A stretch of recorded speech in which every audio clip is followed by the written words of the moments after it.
अरे जब राम को दूध पिलाने वाली कैकई के भीतर में संभावना बची रह गई थी कि मंथरा की बातों में आकर सब बर्बाद कर दी, जिसके स्तन का पान साक्षात परमात्मा राम ने किया हो, उसकी बुद्धि भी विकृत हो सकती है किसी मंथरा के साथ में, तो हम और तुम किस खेत के गाजर हैं बताओ। बच्चों को जब कहते हैं बच्चों फ्रेंडशिप अच्छा करना, आप तो हमारे फ्रेंड के पीछे पड़ रहते हैं, उसमें क्या गलती है, उसमें क्या गड़बड़ी है। वो क्या गड़बड़ी है क्या गलती है खुद ही समझ जाओगे, हमको समझाने की जरूरत थोड़ी ही पड़ेगी। विपत्ति जब माथे पर आएगी, विपदा जब आएगी, दुख आएगा, तो खुद ही समझ जाओगे कि संगति का कितना बड़ा असर होता है। इसलिए कुसंग को कभी भी जीवन में मत अपनाओ। सत्संग न भी करो तो चलेगा, पर ध्यान रखो कुसंग मत करो। मत करो सत्संग, मत सुनो कथा, मत आओ पंडालों में, लेकिन एक बात का पालन तो जीवन में कर लो, मुझे कुसंग नहीं करना है, मुझे दुर्जनों के संग नहीं रहना है। दुर्जन कौन है, कुसंग क्या है? जो सत्य का विरोधी है, जो मुस्कुराहट का विरोधी है, जो आध्यात्म का विरोधी है, जो केवल शरीर में विश्वास रखता है, आत्मा और हृदय से उसका कोई मतलब नहीं है। असुसु रमन्ते इति असुरा, असुर की परिभाषा दी गई है जो केवल अपने शरीर में ही रमा रहता है, उसको असुर कहते हैं। और जो इस शरीर को धारण करने वाले आत्मा की भी पढ़ाई को पढ़ लेता है, उसको देवता से ऊपर भी मानव और भक्त कहते हैं। मनुष्य देवताओं से ऊपर है, ध्यान देना, क्योंकि सारे देवता कि जीवन का एक ही लक्ष्य है और भगवान से एक ही प्रार्थना करते हैं कि मुझे एक बार मनुष्य बना दो। देवता देवता बन गए, मनुष्य नहीं बन सकते।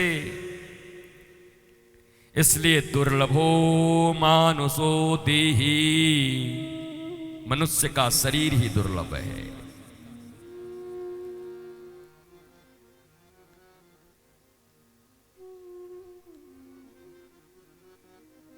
तुम्हारे जीवन में पढ़ाई का, लिखाई का, कमाई का, मित्रताई का, रिश्तेदारी का आधार पैसा है, शारीरिक सुख है, कुछ मिनटों का अनियंत्रित अमर्यादित खुशी है, या तुम्हारे जीवन के प्रत्येक कर्म का आधार बेस आत्मा, सत्य, धर्म, अस्तित्व, मुस्कुराहट, स्वस्थता, आनंद, प्रेम, शांति, क्या है दोनों में बेस बताओ। अपने जीवन में किसी भी कर्म को करने से पहले अपने से दो सवाल करना। मैं जो ये कर्म करने जा रहा हूं, इस कर्म के मूल में सिर्फ मेरे शरीर का सुख छिपा है, मैं और मेरा का भाव छिपा है।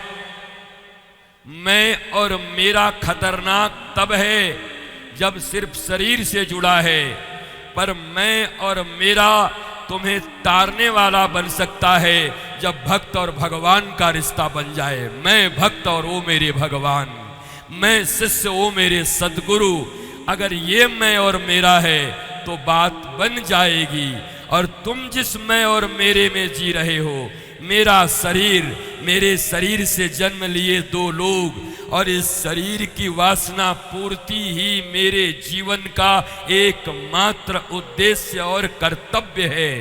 तो इस जीवन में अनंत काल तक जन्म लेते मरते रहोगे, पर आत्मिक सुख का, सच्चे आनंद का प्राप्ति कभी नहीं कर पाओगे। जैसे तुम्हारे दादा परदादा दादियां, उनके दादे जीवन के अंतिम क्षण में मुस्कुराते हुए नहीं जा पाए। कई लोग कहते हैं मरने के बाद मृत्यु बड़ा अच्छा हुआ, तुरंत एकदम अस्पताल नहीं गए और अच्छे से बातचीत करते करते चले गए।